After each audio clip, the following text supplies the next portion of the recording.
ቪዲዮ እንዴት ኤክስቼንጅ ማድረግ እንደምችል እናያለን። ጌት መኒ የሚለውን እነካለን። ጌት መኒ የሚለውን ነክተን ከገባን በኋላ ዩዘር ባላንስን ኤጀንት ባላንስ የሚል አለ 20 ሺህ ሞላው ላይ ጌት መኒ ብለን ነክተን እንገባለን ማለት ነው። የኔ አሁን ኤጀንት ባላንስ ላይ ነው። ጌት መኒ ብለን ነክተን ገብተናል። ከዛ ያው ዊዝድሮ ማድረግም ከፈለጋችሁ ጌት ሪዋርድ ነው የምትሉት። ኤክስቼንጅ ማድረግ ከፈለጋችሁ ደግሞ ኤክስቼንጅ ኮይንስ የሚለውን ትነኩታላችሁ ማለት ነው። እሱን ከነካችሁ በኋላ በዚህ መልኩ ያመጣላችኋል። ከታች መጻፊያ ቦታው ላይ ኤክስቼንጅ ማድረግ የምትፈልጉት ያው ሚኒመም 20 ሺህ ስለሆነ 20 ሺህ ብለን እንጽፋለን።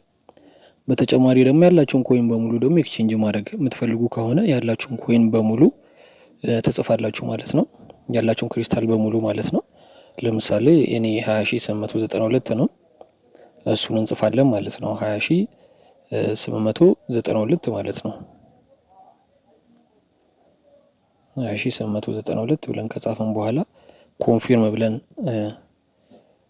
ድጋሚ ኮንፊርም ስንለው ጊዜ 18802 ኮንቨርት ያደርግልናል ማለት ነው።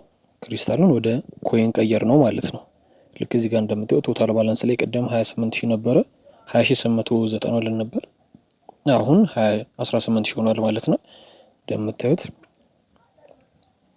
በዚህ መልኩ ማለት ነው። ከዛ ቶፕ አፕ ላይ 18818 ኮይን እናገኛለን ማለት ነው።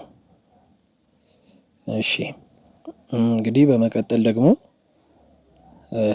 እዛው ጌት መኒ ነክተን ከገባን በኋላ ኤክስቼንጅ ያደረግነውን የቀየርነውን ማለት ነው ክሪስታሉን ወደ ኮይን የቀየርነውን እዚህ ውስጥ ኤጀንት ባላንስ የሚለውን ከነካን በኋላ ያው ፕሩፍ አለልን፣ በዚህ ማወቅ እንችላለን